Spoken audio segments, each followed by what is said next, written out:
మహిళా అభ్యున్నతి అనే పెద్ద పెద్ద పదాలు వందల సంవత్సరాల నుంచి వింటున్న ఒక్క అంతర్జాతీయ మహిళా దినోత్సవం నాడు మాత్రమే మేము గుర్తుకు రావడం శోచనీయమనే మాట చెప్పాల్సిన పరిస్థితి. రెండోది, ఎలక్షన్లు వస్తే గుర్తొస్తాం, లేకపోతే అంతర్జాతీయ మహిళా దినోత్సవం వస్తేనే గుర్తొస్తాం. అంతకుమించి ఎప్పుడు కూడా గుర్తురామనేది నిజంగా బాధాకరమైనటువంటి విషయం. అయినప్పటికీ మహిళా దినోత్సవం సందర్భంగా మా మహిళా మనులందరికీ కూడా శుభాకాంక్షలు తెలియజేస్తూ, ఎన్ని ప్రభుత్వాలు వచ్చినా, ఎన్ని చట్టాలు చేసినా సమానత్వం అనేది ఏ సంవత్సరం మాట్లాడుకున్నా కొరబడుతూనే ఉంది. సమానత్వం రావాలంటే ముఖ్యంగా మహిళలు తమలో ఉన్న శక్తిని గుర్తించి, తమలో ఉన్న నైపుణ్యాన్ని గుర్తించి తమకు తాము నిరూపించుకునే ప్రయత్నం చేయాలనేది మా యొక్క విశ్వాసం. ఈరోజు అంతర్జాతీయ మహిళా దినోత్సవం సందర్భంగా తెలంగాణ రాష్ట్ర ప్రభుత్వం మహిళా శక్తి అనే కార్యక్రమాన్ని ఏర్పాటు చేసింది.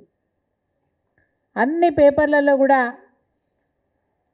ప్రభుత్వ నిధులతోని ఇగో ఈ విధంగా పెద్ద పెద్ద యాడ్లు పట్టుకోమమ్మా, పెద్ద పెద్ద యాడ్లు ఇస్తూ ప్రజల సొమ్మును దుర్వినియోగం చేస్తుందని చెప్పక తప్పదు. పత్రికల వాళ్ళు నొచ్చుకున్నా సరే ఈ విధంగా పెద్ద పెద్ద యాడ్లు ఇచ్చుకుంటూ ప్రజల సొమ్మును దుర్వినియోగం చేస్తున్నారని చెప్పక తప్పదు. ముఖ్యంగా ఏం చేశారని మీరు యాడ్లు ఇచ్చారు? మేము ప్రభుత్వాన్ని అడుగుతా ఉన్నాం, మీరు ఏం చేశారని యాడ్లు ఇచ్చారు? ఉచిత బస్సు తప్ప ఇంకోటి ఏదైనా చేశారా? ఉచిత బస్సులో కూడా ఎన్ని లోపాలు ఉన్నాయి, ఎన్ని ఇబ్బందులు ఉన్నాయి. బస్సుల సంఖ్య తగ్గించేసినారు.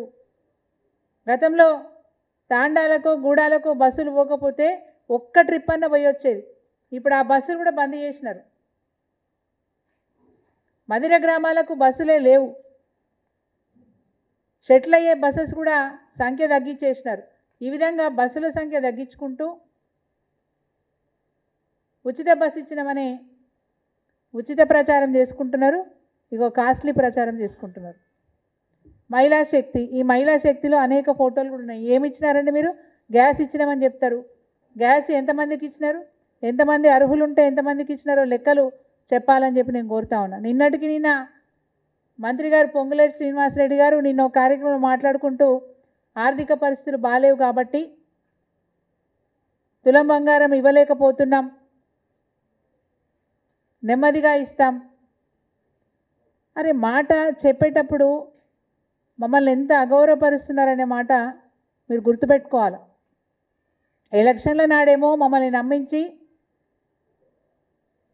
నెలకు 2500 మీ ఖాతాలో జమ చేస్తాం, ప్రతి నెల 1వ తారీఖు మహిళల ఖాతాలలో 18 ఏళ్ళ పైబడి ఉన్న వాళ్ళందరికీ కూడా ఖాతాలో 2500 ఇస్తామని చెప్పినారు. ఈ రోజు వరకు 15 నెలలు గడిచింది, ఇప్పటి వరకు ఒక్కరికి కూడా 2500 వేసిన దాఖలాలు లేవు. 500 గ్యాస్ అన్నారు, అది ఇవ్వాల్సిన టార్గెట్ కంటే 20% 25% ఇచ్చి చేతులు దులుపుకున్న ప్రభుత్వం రేవంత్ రెడ్డి గారి ప్రభుత్వం. స్వయంగా పొంగులేటి గారు తులం బంగారం ఇవ్వలేమని చెప్పి, తులం బంగారం కాదు, కేసీఆర్ గారు ఇచ్చిన కళ్యాణ లక్ష్మి పథకాన్ని కొనసాగిస్తే చాలు. ఒక ఆడపిల్ల పెళ్లి చేయాలంటే తల్లిదండ్రులు భయపడుతూ ఉంటారు, ఆందోళనకు గురవుతూ ఉంటారు. కాబట్టి వారికి ధైర్యాన్ని ఇవ్వడం కోసం 1 లక్ష రూపాయల ఆర్థిక సాయం కోసం ప్రవేశపెట్టిన పథకం కళ్యాణ లక్ష్మి పథకం. ఈరోజు కళ్యాణ లక్ష్మి పథకం యొక్క చెక్కులు కూడా సంవత్సరాలు దాటితే తప్ప వచ్చే పరిస్థితి లేదు. ఈ ప్రభుత్వంలో కొత్త దరఖాస్తులకు ఇప్పటి వరకు కళ్యాణ లక్ష్మి పథకం కింద డబ్బులు ఇచ్చింది లేదు. గత ప్రభుత్వంలో దరఖాస్తులు ఏవైతే పెండింగ్ ఉన్నాయో వాటినే మరి కేటాయించిన బడ్జెట్ ప్రకారం ఇచ్చుకుంటూ వచ్చిన తప్ప కొత్తగా కళ్యాణ లక్ష్మి పథకం కింద ఈ రాష్ట్రంలో ఆడపిల్ల పెళ్లిలకు ఖర్చు పెట్టింది లేదు అనే మాట మేము చెప్తా ఉన్నాం. అదేవిధంగా అనేక కార్యక్రమాలు కేసీఆర్ గారి పాలనలో మహిళలు చాలా సంతోషంగా ఉండే. అడుగడుగున కడుపులో పడ్డ పిండం దగ్గర నుంచి మొదలు పెట్టుకుంటే ఆడపిల్ల పెళ్లి వరకు అనేక పథకాల ద్వారా మరి ఆడబిడ్డల్ని కడుపులో పెట్టుకొని చూసుకున్న ప్రభుత్వం కేసీఆర్ గారి ప్రభుత్వం. ఆడపిల్ల కడుపులో ఉంటే ఆరోగ్య లక్ష్మి పథకం ద్వారా సంపూర్ణమైనటువంటి పౌష్టికాహారాన్ని అందిస్తూ అంగన్వాడీ సెంటర్ల ద్వారా మన ఆశా వర్కర్ల ద్వారా ఎప్పటికప్పుడు వాళ్ళకి టీకా మందులు ఇప్పిస్తూ అమ్మ ఒడి పథకం ద్వారా ప్రతి నెల టీకా మందులు తీసుకోవడానికి చెకప్ కోసము ఆసుపత్రికి వెళ్ళే విధంగా అమ్మఒడి అనే పథకం ద్వారా అంబులెన్స్ ఏర్పాటు చేసి మరి గర్భవతులను మంచి కడుపులో పెట్టుకొని చూసుకున్న ప్రభుత్వం కేసీఆర్ గారి ప్రభుత్వం. ఆ విధంగా అడుగడుగున ప్రతి అవసరానికి ఒక పథకాన్ని తీసుకొచ్చి మమ్మల్ని కడుపులో పెట్టుకొని చూసుకున్న ప్రభుత్వం కేసీఆర్ గారి ప్రభుత్వం. ఆడపిల్లలు స్కూల్లో చదువుకుంటున్న అప్పర్ ప్రైమరీ స్కూల్ నుంచి ఇంటర్మీడియట్ వరకు చదువుకుంటున్న పిల్లలకు కూడా ఆడపిల్లలకు కూడా హైజీనిక్ కిట్స్ ఇచ్చి వాళ్ళ అవసరాలు తగ్గట్టుగా వాళ్ళ శరీరంలో కలుగుతున్న మార్పులు తగ్గట్టుగా హైజీనిక్ కిట్స్ ఇచ్చి ఆ రోజు ఆడపిల్లలకు కూడా మనోధైర్యాన్ని నింపిన కేసీఆర్ గారిని ఈ సమాజం ఎప్పుడు కూడా మర్చిపోదనే మాట గుర్తు చేస్తూ ఉన్నాను. కళ్యాణ్ లక్ష్మి ఎంతవరకు చదువుకుంటానంటే అంతవరకు చదువుకోవడానికి మహిళలకు ప్రత్యేకమైనటువంటి గురుకుల పాఠశాలలు ఏర్పాటు చేసి వారు విదేశాలకు వెళ్ళి చదువుకుంటానంటే కూడా ఓవర్సీస్ స్కాలర్షిప్ పథకం ద్వారా మహిళలు ఈరోజు విదేశాలకు వెళ్ళి చదువుకునేటట్టుగా అవకాశం కల్పించిన ప్రభుత్వం కేసీఆర్ గారి ప్రభుత్వం. అదేవిధంగా ఆడపిల్లలు ఉద్యోగాలు చేసుకుంటానంటే ఉద్యోగాలలో మహిళల కోసం రిజర్వేషన్లు, ప్రత్యేకంగా రిజర్వేషన్, నామినేటెడ్ పోస్టులలో రిజర్వేషన్లు, స్థానిక సంస్థల ఎన్నికలలో 50% రిజర్వేషన్ కల్పించినారు కేసీఆర్ గారు. ఈ విధంగా అడుగడుగున కూడా మహిళల్ని ప్రోత్సహించిన ప్రభుత్వం కేసీఆర్ గారి ప్రభుత్వం. ఇండ్ల పట్టాలు ఇచ్చినా అంటే డబుల్ బెడ్రూమ్ ఇండ్ల పట్టాలు ఇచ్చినా, ఎక్కడైనా భూ పంపిణీ చేసినా ఇవన్నీ కూడా మహిళల పేరు మీద పట్టాలు ఇచ్చిన మరి గౌరవం ఇచ్చిన ప్రభుత్వం కేసీఆర్ గారి ప్రభుత్వం. అన్ని విధాల మహిళల్ని గౌరవించిన ప్రభుత్వం కేసీఆర్ గారి ప్రభుత్వం. కానీ ఈరోజు రేవంత్ రెడ్డి గారి ప్రభుత్వం అడుగడుగున మహిళల పేరు చెప్పుకొని ఓట్లు వేసుకున్నారు. 2500 ఇస్తానని చెప్పి మోసం చేసి ఓట్లు వేసుకున్నారు. ఈరోజు మహిళా శక్తి కార్యక్రమం అని చెప్పి మరి ఇప్పుడు కూడా బూటకు మాటలు, నాటకపు మాటలు చెప్పుకుంటూ ఇప్పటికి కూడా మహిళల్ని మోసం చేసే ప్రయత్నమే చేస్తూ ఉన్నారు. ఈ విధంగా ఎన్నో కార్యక్రమాల ద్వారా గౌరవింపబడ్డ మహిళ ఈ తెలంగాణ రాష్ట్రంలో ఇప్పుడు మోసగించబడుతుందని చెప్పక తప్పదు. ఆనాడు మహిళలు నైట్ షిఫ్ట్ చేసుకొని ఉద్యోగాలలో ఉన్నవాళ్ళు ఇంటికి వెళ్తానంటే భయం లేకుండా ఉండడానికి షీ టీమ్స్ కూడా ఏర్పాటు చేసి భద్రత కల్పించిన ప్రభుత్వం కేసీఆర్ గారి ప్రభుత్వం. న్యూట్రిషన్ కిట్స్ ఇవ్వడం, అదేవిధంగా మహిళలు వ్యాపారవేత్తలుగా ఎదుగుతానంటే, పారిశ్రామికవేత్తలుగా ఎదుగుతానంటే వాళ్ళకి సంపూర్ణమైనటువంటి సహకారం అందించడానికి వీహబ్ అనే సంస్థను స్థాపించి అడుగడుగున వాళ్ళకి గైడెన్స్ ఇచ్చి గొప్ప పారిశ్రామికవేత్తలుగా మార్చడానికి, వారికి ఉన్న ఒక చిన్న ఐడియాను కూడా మరి పెద్ద పారిశ్రామికవేత్తగా మార్చడానికి కావలసిన అన్ని హంగులు, అన్ని అవకాశాలు కల్పించిన ప్రభుత్వం కేసీఆర్ గారి ప్రభుత్వం. ఈ విధంగా మహిళా అభ్యున్నతి కోసం ప్రయత్నం చేసిన ప్రభుత్వం కేసీఆర్ గారి ప్రభుత్వం. మహిళలను గౌరవించిన ప్రభుత్వం కేసీఆర్ గారి ప్రభుత్వం. మహిళల్ని మోసం చేస్తున్న ప్రభుత్వం రేవంత్ రెడ్డి గారి ప్రభుత్వం చెప్పక తప్పదు. తులం బంగారం ఇప్పుడు ఇవ్వలేం. నేను ఒక్క మాట ఈరోజు మా సహచరులతో కూర్చొని, మా మహిళా నాయకురాలతో కూర్చొని ఈ ప్రభుత్వాన్ని నేను అడుగుతూ ఉన్నాను. అలనాడు ఇన్ని పథకాలు మీరు ప్రకటిస్తూ ఉన్నారు, ఈ ప్రభుత్వానికి అంత ఆర్థిక స్తోమత ఉందా అంటే మేము చాలా సీనియర్లం, మాది ఓల్డ్ ఏజ్ పార్టీ, మాకున్న అనుభవం ఏ పార్టీకి లేదు, కాబట్టి బ్రహ్మాండంగా మేము అన్ని పథకాలు ఏర్పాటు చేయడానికి ఆదాయాన్ని పెంచుకుంటామని చెప్పి ఆ రోజు ఇప్పటి గౌరవనీయులు డిప్యూటీ సీఎం గారు ఆ రోజు ప్రగల్భాలు పలికినారు. మరి అంత అనుభవం ఉన్నవాళ్ళు అనేక పథకాలు 420 హామీలు ఇచ్చినారు.